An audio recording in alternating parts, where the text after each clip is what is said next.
Spinal stenosis is a narrowing of the space within your spine. And the problem with that is it starts to put pressure on that spine and cause pain. And it really affects especially the neck and the low back is where a lot of people feel it. And so I'd like to give you a few exercises and stretches to help with the pain that's associated with that spinal stenosis.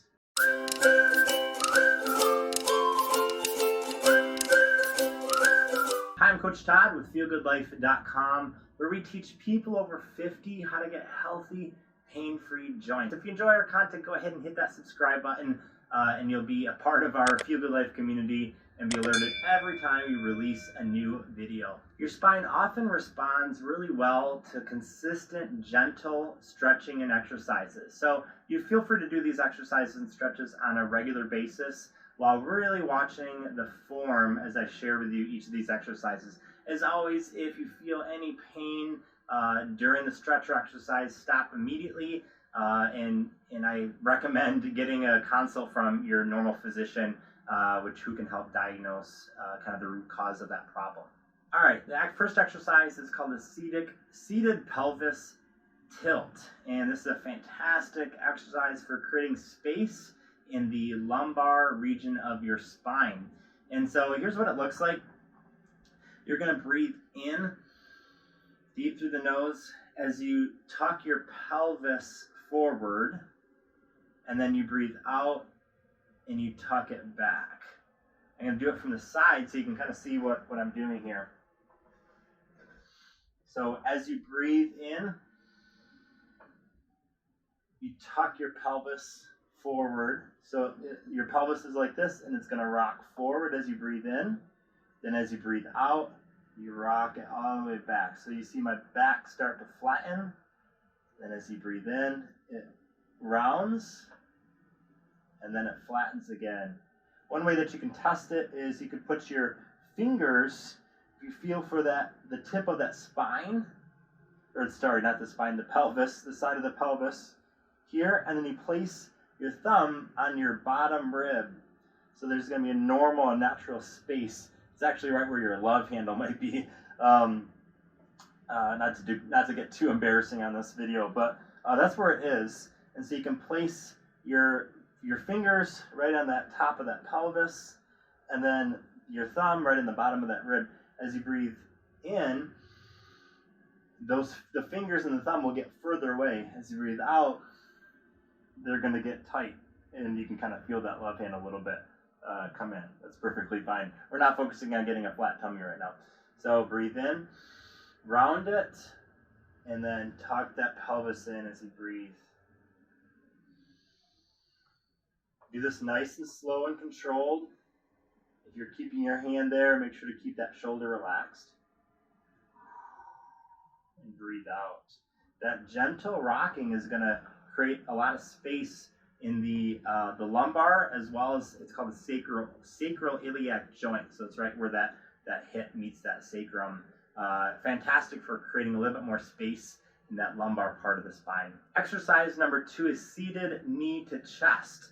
So this is going to stretch the similar part of the region as the last one, but we're going to hold it for a little bit longer period of time to really help to get that full effect. So you can go ahead, sit down with your feet flat, firm on the ground, and raise one leg up.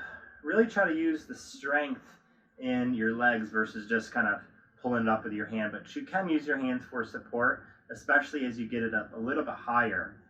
And then once you can't lift your leg up any further, go ahead and interlace your fingers behind the knee and raise it up a little bit more. It doesn't need to go all the way really super tight to the chest. This much is bringing that stretch to that lumbar part of the spine. Another tip is to make sure you're not leaning over too far. So a natural occurrence is you're going to want to try to lean back. I recommend not doing that because otherwise you're losing some of the stretch. So as your knee comes up, hands interlace behind the knee, bring it up a little bit more, and stay upright. Don't come back this way because then you're just rocking back and forth. You're not really getting that stretch. So stay upright, hold for 10 seconds.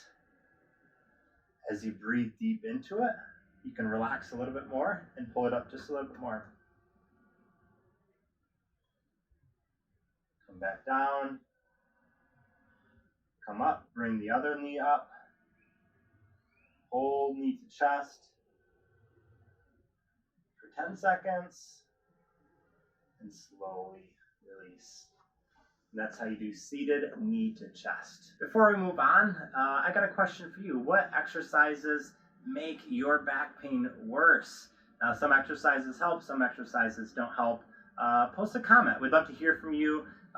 Any exercises that might make your back pain worse, or exercises that or your favorite exercises. We'd love to interact with you and kind of build this community behind Feel Good Life. So go ahead and hit that underneath the post in the comment section and share your answer. All right, so let's go ahead and do the third exercise. It's actually a stretch. A lot of people call it seated lumbar flexion. I like to call it ragdoll because you look like a ragdoll while you do it. I'll show it to you from the side. And this is one of my favorites for developing a space in the back part of the spine. So you're going to go ahead and sit at the edge of your chair. Your feet are going to be about shoulder width, firm, flat on the ground, knees parallel to your feet. Now slowly roll your spine. So you want to start with the cervical spine, the top part of your neck. Roll it down. Start rolling your spine like you're a rag doll. You're releasing all your strength as a rag doll, and you just slowly drop down. Your hands and arms are going to come in between your knees and your thighs, and you just roll down, all the way down. And you can just hang out here. You'll feel that stretch in your low back. Feels really good.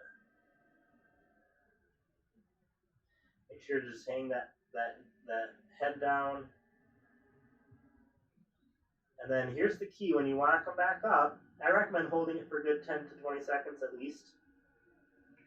Don't engage your back as the first thing that you do. So if you're super far on the ground, you can first put your hands on the ground and start walking your hands up.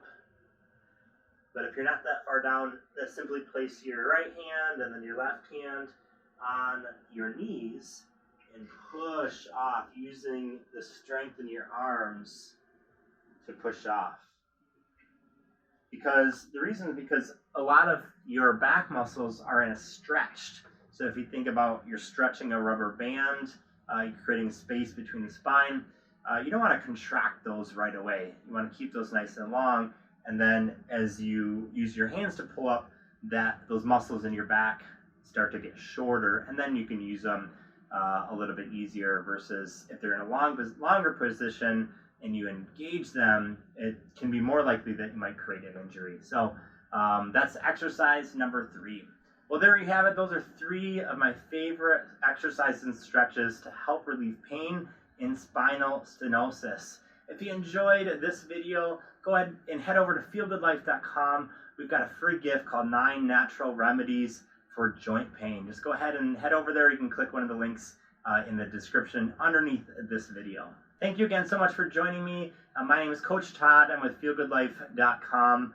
And if you enjoyed this content, do us a huge favor and hit that like button underneath the video and hit that subscribe button, and you'll be alerted every time we release a new video. So thanks so much for joining me at feelgoodlife.com.